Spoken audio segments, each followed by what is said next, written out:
Abakhokhela inkqubo yohlangulo loshishino kwaSAA baphindile kwakhona bacela ukwandiselwa ixesha lokungenisa isicwangciso salenkampani, ukunika iimanyano zabasebenzi ithuba lokuba zifunde amaxwebhu aqulathe esisicwangciso. Inkundla ephakamileyo yaseRhawutini banikile abahlanguli beSAA Express imvume yokuthi qha ngokuqoshelisa ukuthengiswa kwayo de kube ngomhla wesi-9 kuSeptemba. Ukanti umhlalutyi wezopolitiko umnumzana Khaya Sithole uthi kuzafuneka abasemagunyeni kwaSAA Express baphendule kuba kutheni bengazange bahlawule imali yabasebenzi ye-UIF inyanga ezingaphaya kwe-18. Umhlalutyi wezopolitiko Khaya Sithole uthi ukucotha kwenkqubo yohlangulo loshishino kwaSAA kubeka phansi koxinzelelo uninzi lwababandakanyekayo ingakumbi abasebenzi. People that are suffering the most are the unsecured creditors, the people that are hoping something will be rescued, and also the employees who are in limbo, who don't actually know what their employment status is between yesterday and today. So you really have a bizarre situation here where the people that are sitting around the table have multiple levels of vested interests. Some couldn't be bothered by what the plan looks like because they're going to get their money back, and others are really interested in seeing what the plan is about, but it appears that their voice is actually not as loud as the people who actually have got nothing to lose.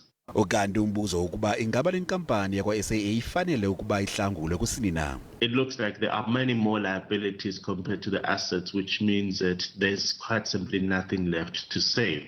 So that's the first part of it. The second part of it is that in last week's draft plan, the business rescue team had then said they need 600 million rand to pay off the creditors that existed before this business rescue process was undertaken. Now that 600 million rand is not actually even enough to pay their most famous creditor, which is ComAir. So we know that they owed ComAir around 800 million rand in December alone. Kwaye umnumzana Khaya Sithole uphefumlele ngenkampani SAA Express uthi basebagunyeni besebenzela le nkampani kufanele baphendule kuba bayenzani imali yabasebenzi ye-UIF. It is impossible for SARS not to notice that an employer that has around 700 employees, that is a state-owned enterprise, hasn't actually made its UIF payments or its SDL payments or even its PAYE submissions for an 18-month period. It is absolutely impossible. So we'd have to ask the question of what did SARS know about this and what did they do about it?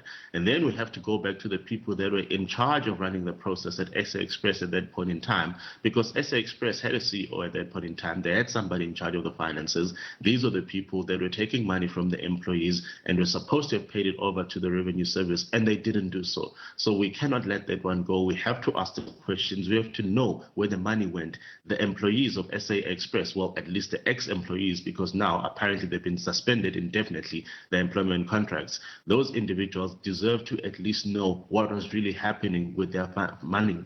Kusenjalo inkundla ephakamileyo ePitoli inqumamisile inkqubo yokubhangiswa kwenkampani yeSAA Express de kube ngumhla wesi-9 kuSeptemba. Ukanti umphathiswa wamashishini karhulumente umnumzana Gordhan uza kuchaza ngekamva la SAA Express kwikomiti ejongene nenkcitho karhulumente namhlanje.